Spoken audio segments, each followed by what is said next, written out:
Thank you for joining us for today's Friday COVID-19 update. I'm pleased to be joined by Secretary Jose Romero from the Department of Health, as well as Chief of Staff Stephanie Williams, and also Secretary Solomon Graves with the Department of Corrections.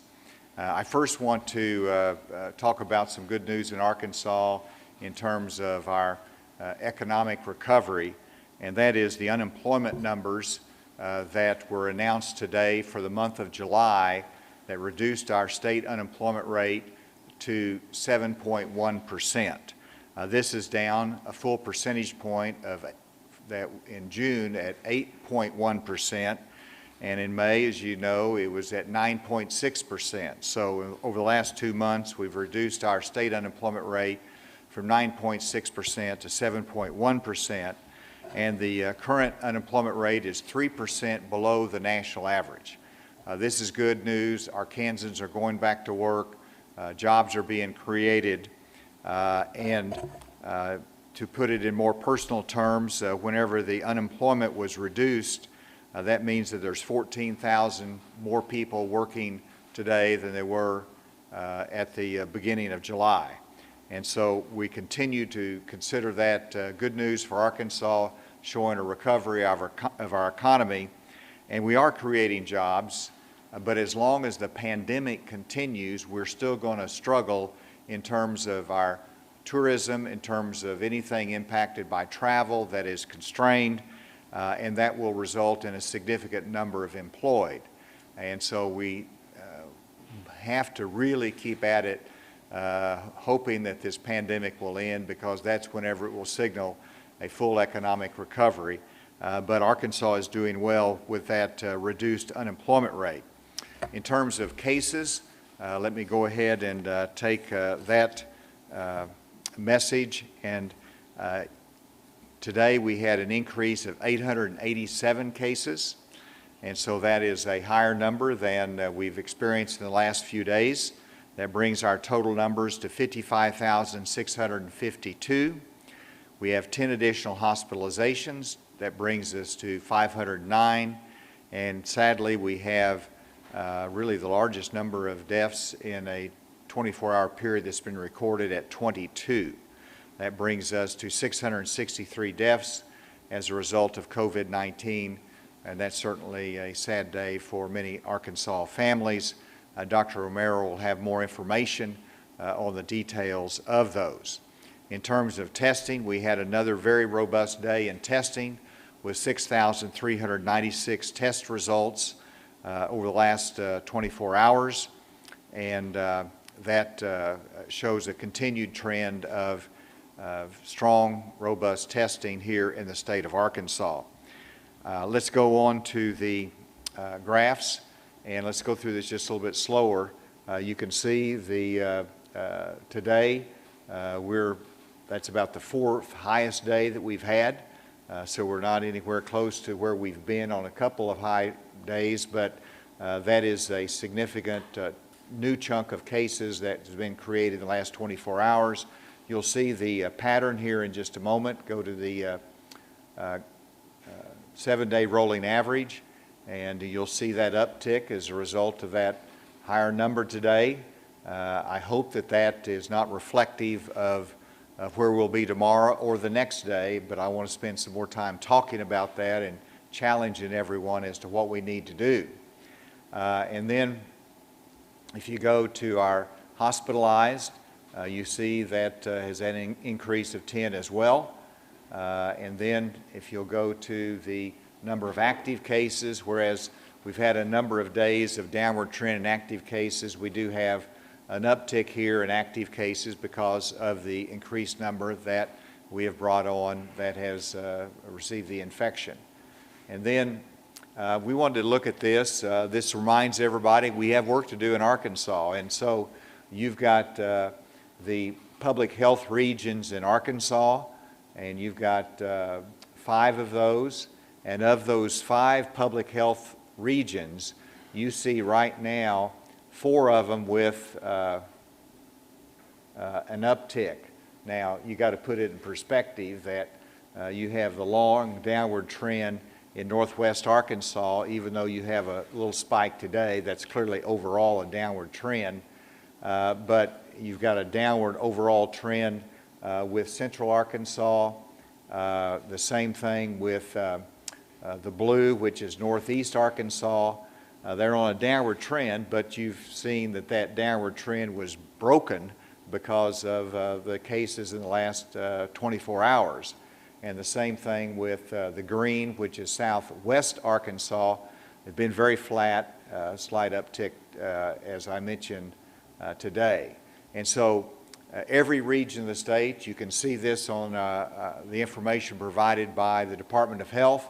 It's important to know that we have a lot of cases that are out there that you could get infected by if you're not careful, you don't socially distance, and we've got to remember that. And then on the testing side of it, we're getting back to where we like to be. You've got a much more robust commercial lab testing in the red, and you can see that it's getting stronger and hope we'll continue that. And then in terms of the positivity, we're getting better. 10% positivity, we're down from that. Obviously, there'll be some backfill for the last couple of days, but you can see the trend, and the next one I think shows the trend that's just going down. So positivity is the better news for us today. And with that, let me come back and just talk about that increase today of over 800. And I was trying to figure out, yesterday we had 549 new cases, today 887. Why is there such a variance between one day and the next day? Well, it could be that we had a large number of cases that came in from an inmate population. It could be that we had a cluster in some area or multiple areas of multiple cases that impacted us on that one particular day.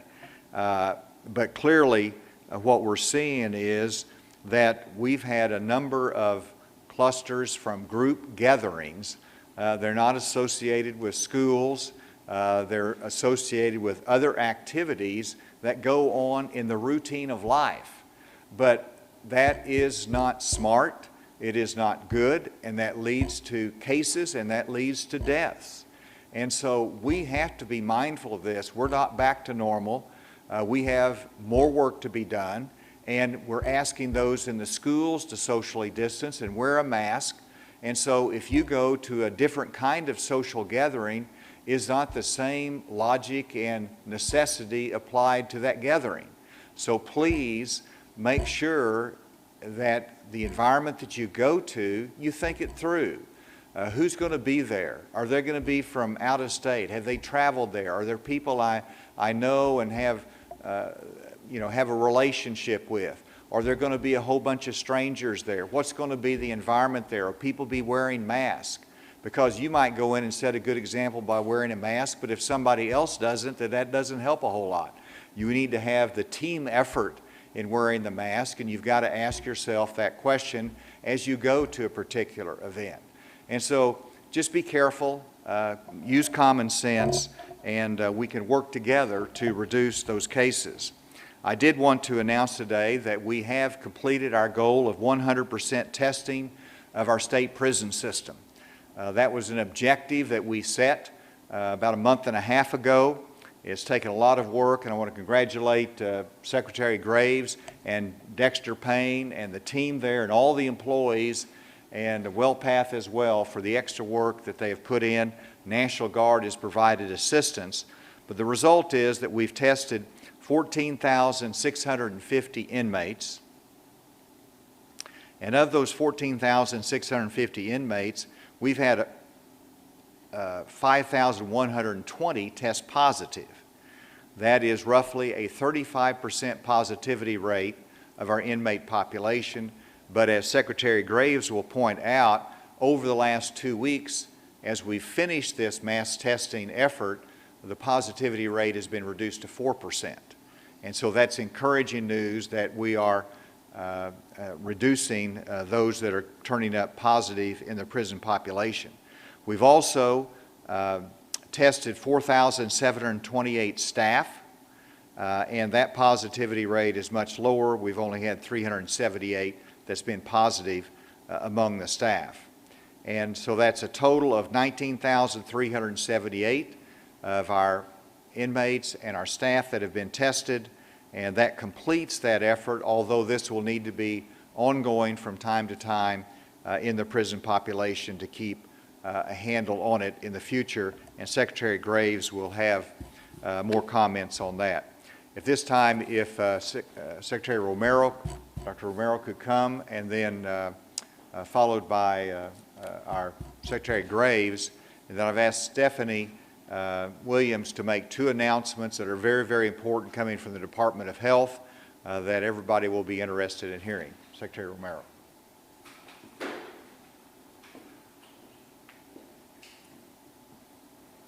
Thank you, Governor. To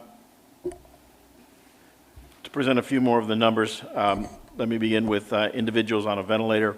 They have increased by 12 to 120. I will return to the deaths and give more detail on that. We have a total of 49,135 individuals recovered in the state. That's an increase of 677 from yesterday. Active cases at this time are 5,854. With regard to counties, 15 counties are greater than 20 cases each, and they are as follows. Pulaski County at position number 1 at 80, Washington County 57, Benton 47 cases, Sebastian County 38, Pope County 33, Stone County 30, Faulkner 29, Lone Oak 25, Craighead 24, Crawford 23, Crittenden 22, Sevier 21, and the counties of Garland, Independence, and Poinsett each have 20. So returning to the deaths, as mentioned by the governor, unfortunately, we now have 663 deaths in the state. This is an increase of 22, the largest number we've had in a single day. Looking at those 22 cases, 11 of these occurred in nursing home facilities, 7 of which occurred from a single county. 4 of these deaths were from July, but still leaves 18 deaths from this particular day. So this draws attention to the importance of maintaining this population, these vulnerable patients, in isolation and protecting them as much as possible. And because of that, we have defined when a nursing home can open up for visitors. And it is because the visitors themselves or the nursing staff themselves or the staff itself can introduce the virus into the home. So while those restrictions seem harsh, they are there for a reason. 30 to 40% of all Americans that have died because they are in nursing homes or in congregate facilities. So we need to protect this population. Lastly, I want to close by talking about notifications of end of quarantine for athletes. So the health department will issue letters ending periods of quarantine, but that does not mean that the athlete can return to play immediately. They still need to be cleared for play by the physician of the child or athlete before engaging in physical activity, especially vigorous physical activity. And we want to make sure that that parents, trainers, coaches understand the difference between the release from quarantine by the health department and return to play, which needs to be authorized by a physician. So with this, I will turn it over to Secretary Graves.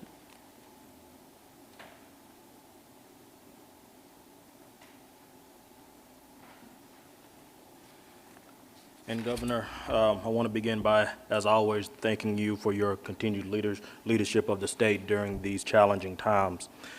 I am here today to provide some additional detail on the mass testing efforts completed by the department over the last 2.5 weeks.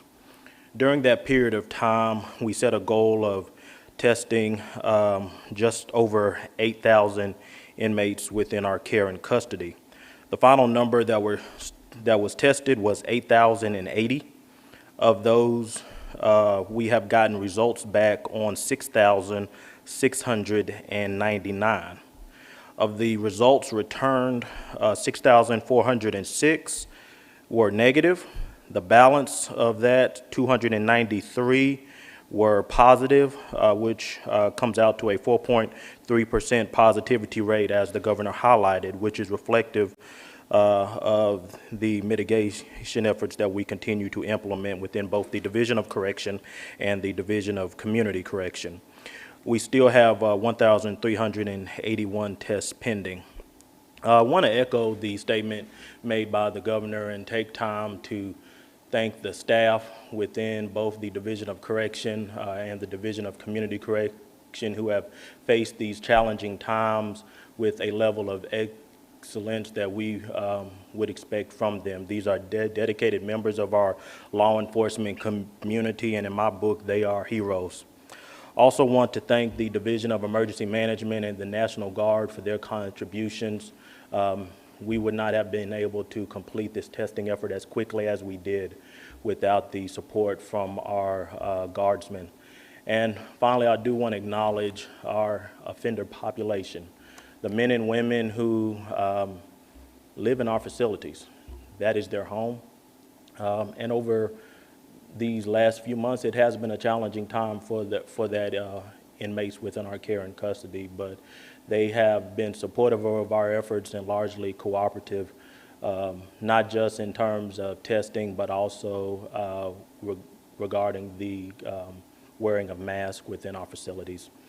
Last thing I wanted to highlight, there has been some talk of the challenge of social distancing within a correctional environment. And I want to highlight the fact that over these last months during the pandemic, we have, with the governor's assistance, been able to reduce our population within the Division of Correction by 10%.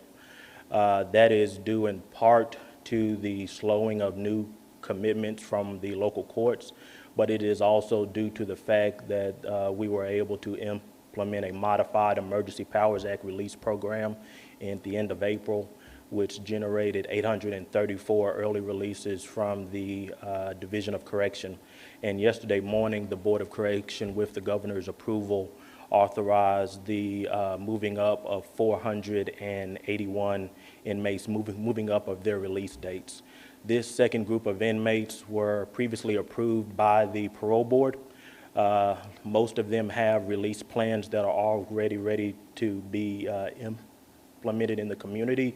They were simply waiting for that transfer eligibility date to hit. So we'll be able to move these inmates out earlier and create additional capacity for space within our facilities. And Governor, again, thank you.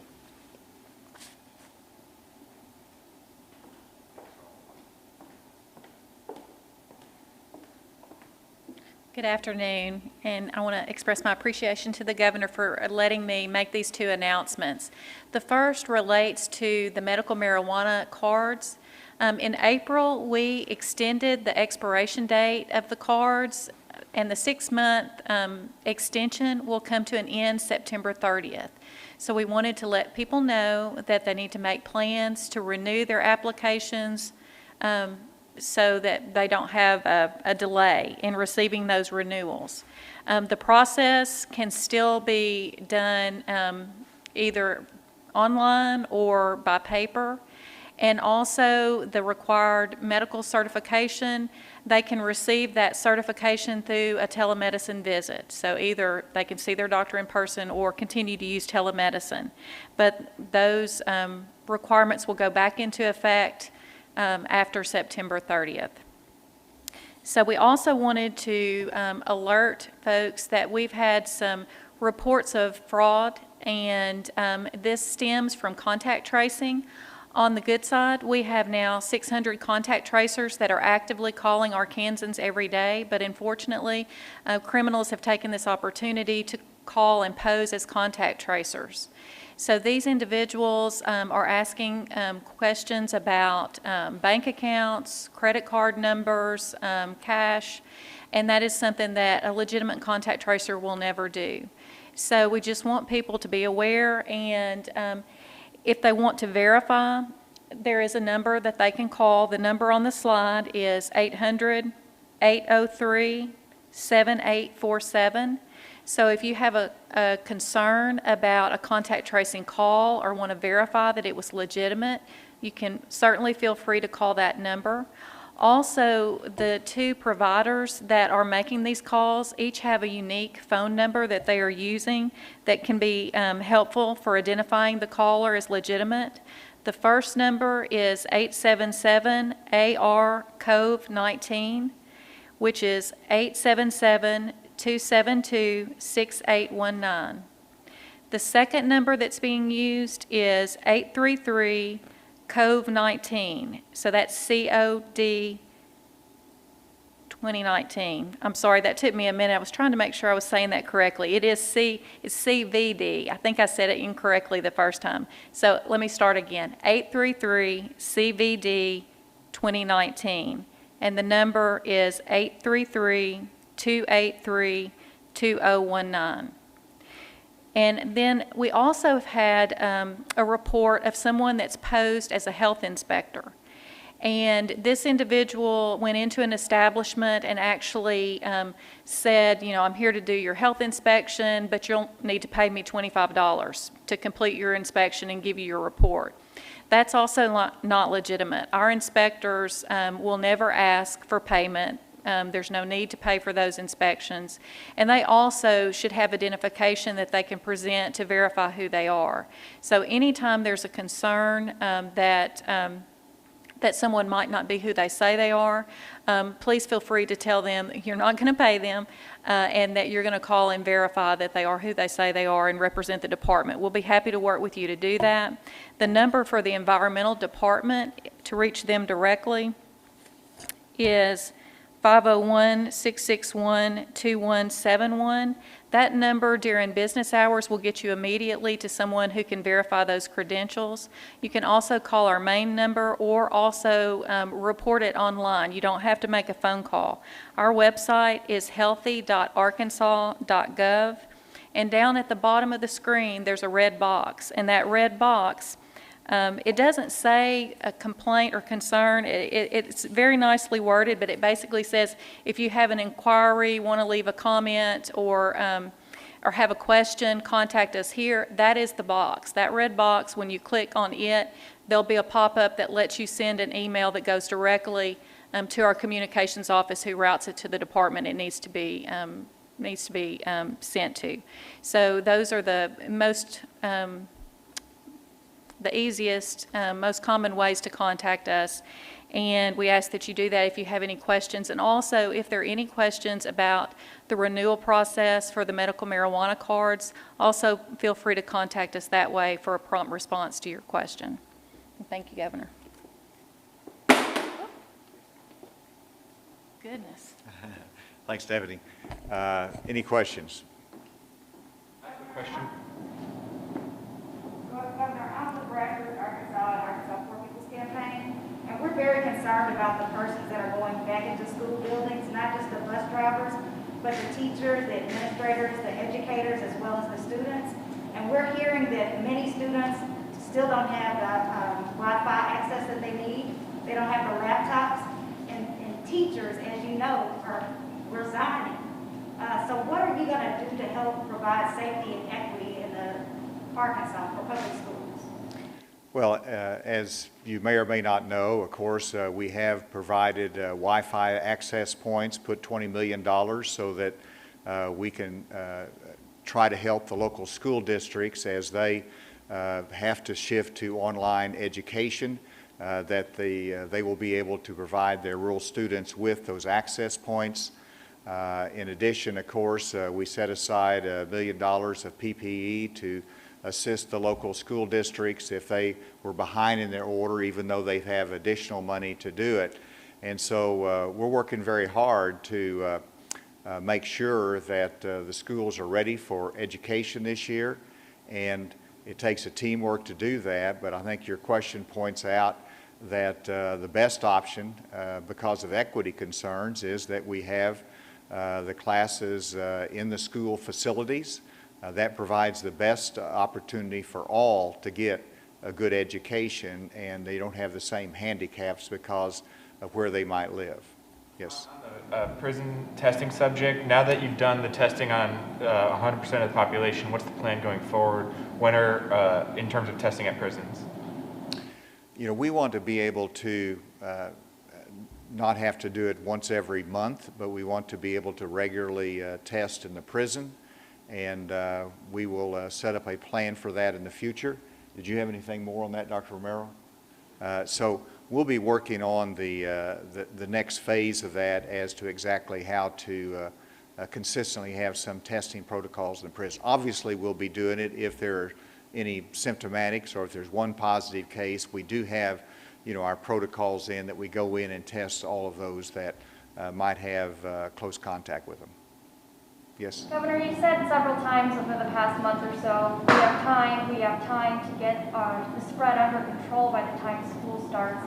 Now that it's right around the corner and we have a day like today with not great numbers, does that give you pause? Does that show you that we have not succeeded in getting those down by the time school starts?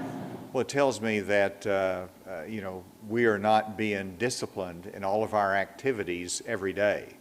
It tells me that our communities need to do more to support those that want to have classroom instruction, that want to have their football team or their dance team or their cheer team to be able to participate this year. That takes community support to make that happen. Obviously, we have a self-interest to be healthy and to protect ourselves, but it's also about the team effort here in Arkansas, and it just tells me we have to really be focused on that. One day doesn't tell the story, so let's continue to look at it, and that's one of the benefits too that, you know, with the school district level of data that ACI and the Department of Health is presenting that we talked about yesterday, this will help everybody know not just that we have 800 new cases statewide, but what does it mean in their community? And what does it mean over time? And it helps them to make good decisions. So that's a process we should do. Governor, when we closed the schools down, we were in single digits back in March, and now we're in triple digits. People are dying. We're almost at 700 deaths. How can you say that we are providing safety and equity for students going back into school buildings when we know in other states people are dying, that children are dying, teachers are dying, superintendents are dying? How do you feel comfortable doing that? I think I answered that question just a moment ago. Let's go to the next one. Teachers need to quarantine even after they have had a negative test for Even 14 after they've deaths. had a negative test? Yes, sir. All right, I'm going to let Dr. Romero answer that question. That's a question that's come up a number of times. It's very important to get it right.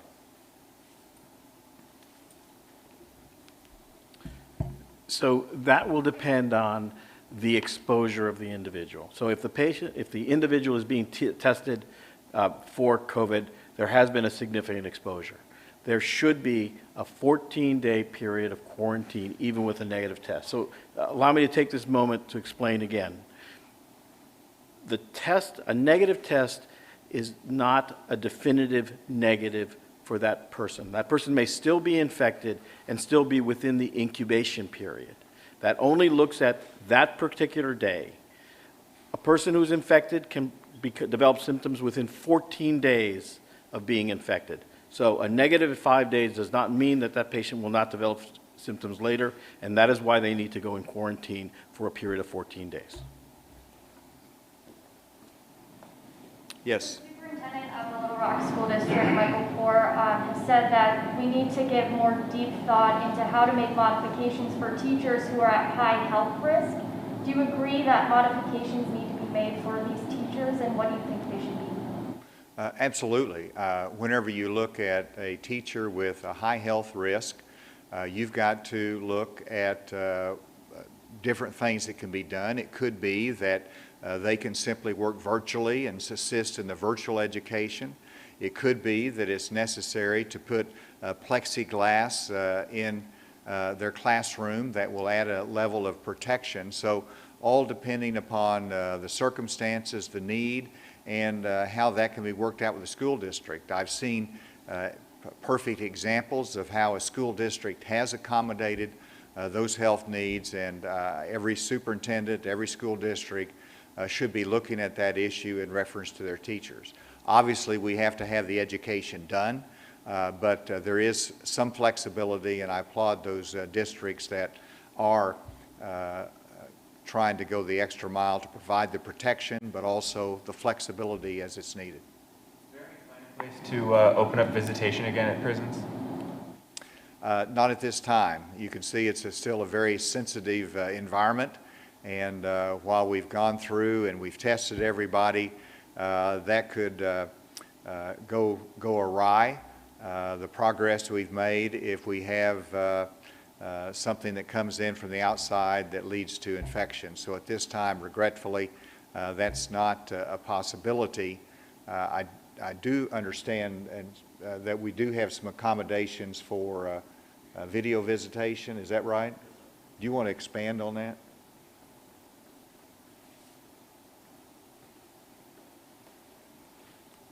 When we suspended visitation in March, we at the same time decreased the rates, not just for video visitation, but also for telephone calls.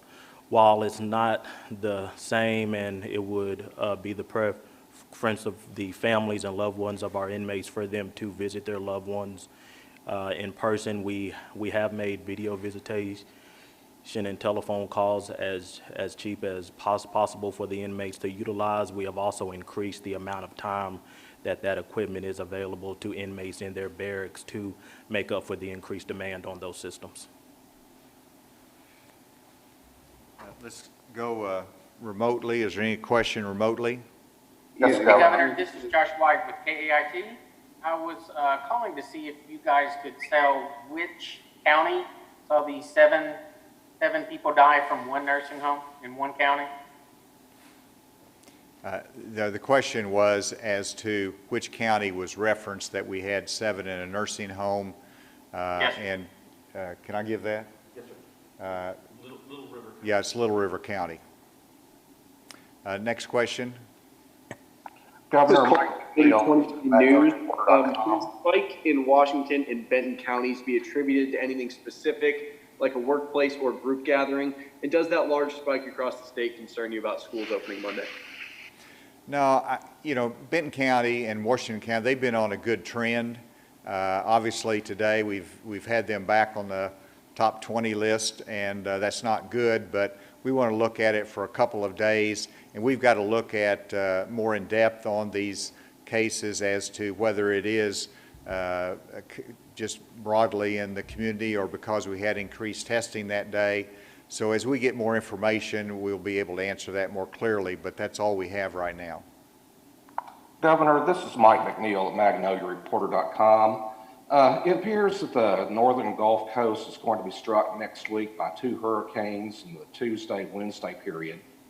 And as you know, during hurricane season, it's common for South Arkansas hotels and homes and churches to open themselves to potentially tens of thousands of storm evacuees from states like Texas, Louisiana, and Mississippi.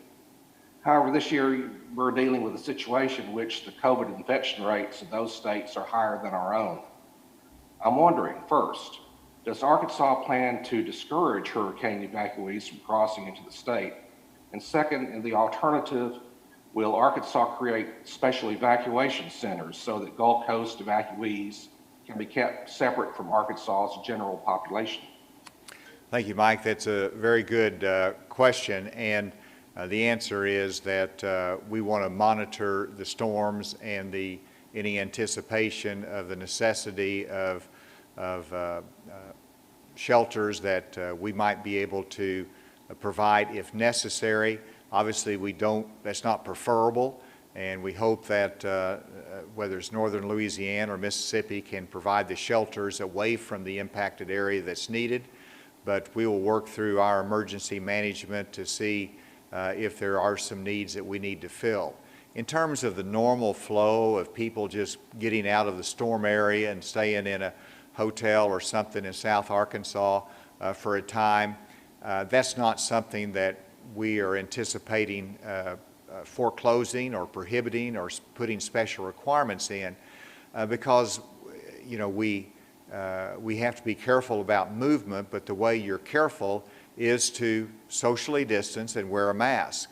And so that's where we need to have our, whether it's our hotel owners, it's our restaurant owners, to make sure the public health guidelines are followed, that the people who come in here need to understand we have a mask mandate and they're expected to follow that, and if they do, then we can manage that, and so that's our approach to it. But as we monitor it and we have to make some adjustments, then we will do what is necessary. Next question. Governor, this is Andrew with AP. The White House Coronavirus Task Force in a report on August 2nd had said that Arkansas is in the red zone for cases. Wanted to see if, did that report, did that give you any concern or any pause about going forward with the in-person plan for schools? And did you consider any of the recommendations in there, including closing establishments where social distancing can't occur, like bars and nightclubs? And had a second separate question on the large gatherings you were talking about. I was wondering if you or Dr. Romero could elaborate a little on what types of gatherings are you talking about? There are specific examples of what those are that are causing concern. All right, I'll let Dr. Romero take a shot at that and let him think about that for a second. But in terms of the first part of your question, you referenced the August 2nd coronavirus White House Task Force report on different states. And of course, there's been a subsequent, actually probably two subsequent reports since then. And while they have still indicated that we have some red areas in our state, I talked to Dr. Burks. We reviewed the most recent one, and she commented that based upon where we're going, that we likely will move out of the red area, hopefully next week. So we'll see if that happens, but she noted our positivity rate is going in the right direction and we'll get under that 10%, which is one of the keys there. And you can see that from our graphs this week that we've continued to make progress there. And the second part of the answer is absolutely. You know, I pay attention to those reports. These are guidelines. You know, they've made some recommendations, and I went over with Dr. Burks that we've taken a little bit different approach, that we have concentrated on enforcement of our guidelines versus economic sanctions on businesses. And so we have put out enforcement of our ABC, as Mike Moore talked about earlier in this week. 90% compliance rate, 10%, you know, we've issued some citations or verbal warnings. And so we are taking those steps that really complement and accomplish the same goal as to what the recommendations of the Coronavirus Task Force suggested. Is there any other question? And does that mean that is Arkansas still in the red zone at this point? Well, you know, it depends on whose red zone and how you define the red zones. We put out our graphs yesterday, our criteria yesterday, which is different than what the White House criteria is, and but we feel comfortable with that, and it gives, we identified, I believe it was 19 school districts that we considered in risk, the highest level of risk, which is the red zone, of community spread. And again, we pointed out you've got to look at that more deeply. You know, if you've got a Human Development Center that's got an outbreak there, that doesn't impact the schools. And so that's one criteria or one fact that you look at in determining the action. But that's what we're following is what we outlined yesterday with what we presented, that every school patron can go and look on the website and they can see what their area looks like in terms of the level of risk and make appropriate decisions, and we will. That impacts us as to how we make decisions on schools as we see positive cases. Dr. just a moment. Dr. Romero, did you want to answer the other part of Andrew's question? Thank you. Yes, Andrew. So there are large community gatherings such as pools would be considered one, large congregations that could expose you at risk during church. So those are some important areas. Also, I think I want to add on to what Governor mentioned earlier, that Dr. Birx did meet with us. And one of the things that she pointed out was that transmission of the virus is now also occurring in local, smaller community settings, that is in neighborhoods, that is neighborhood gatherings, or in extended family get-togethers, where the thought is that they're all part of the same family, there's less risk, but they are coming in from other areas. Even if you have a family gathering of 10 or more people, it's important to keep in mind the issue of social distancing and of using a mask when you are close together. Because even within a family, you can have significant spread of the virus if it enters. Governor, there are people who are receiving more and more eviction notices. What are you doing to protect people from being evicted during the coronavirus? And secondly, we know that you approved about 2,000 people to be released from our state prisons, and we heard earlier that we're at 800. When will the other 1,200 be released? That's up to the, I don't know about the numbers there that you're referencing. Secretary Graves, do you want to address that last part of that question? In April, the Board of Corrections approved approximately 1,400 inmates to be considered for early release. Of that 1,400, the parole board, which is within their statutory responsibilities, approved only 900 of those individuals to be released, approximately 907. There's another question.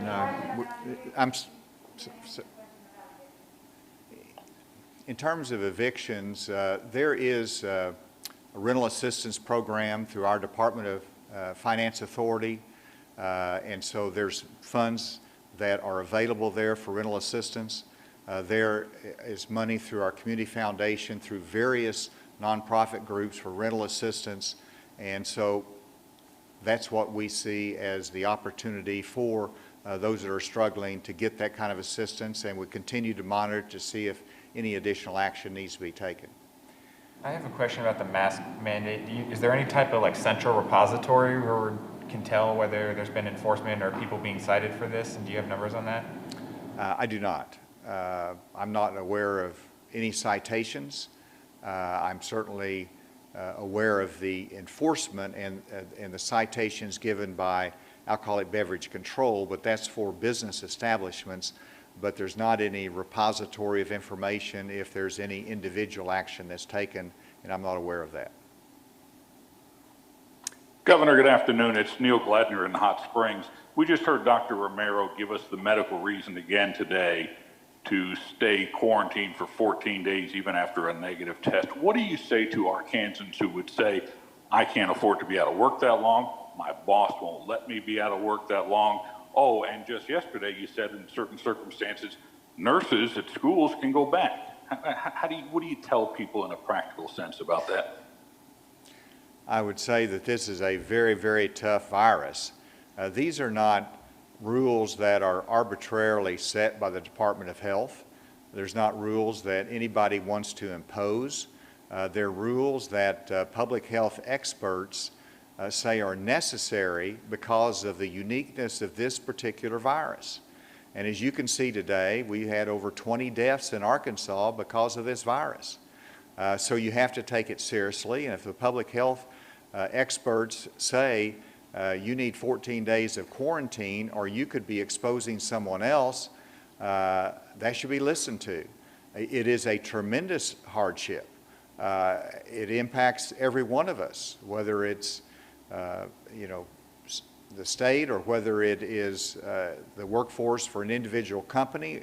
The worst is whenever you're an individual entrepreneur, you depend upon your own labor for your own income. These are not good circumstances, and so we understand that.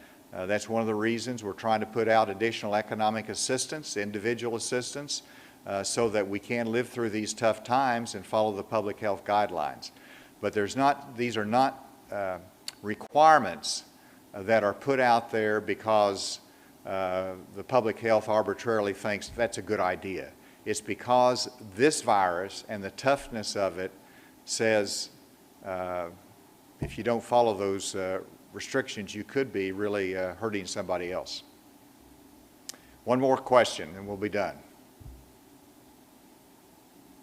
That always has a nice calm ending to everything. So you got what you need? Did you get? All right, with that, this is the weekend. I hope everybody has a great weekend and a safe weekend. And let's be good, and we'll see you Monday. Thank you.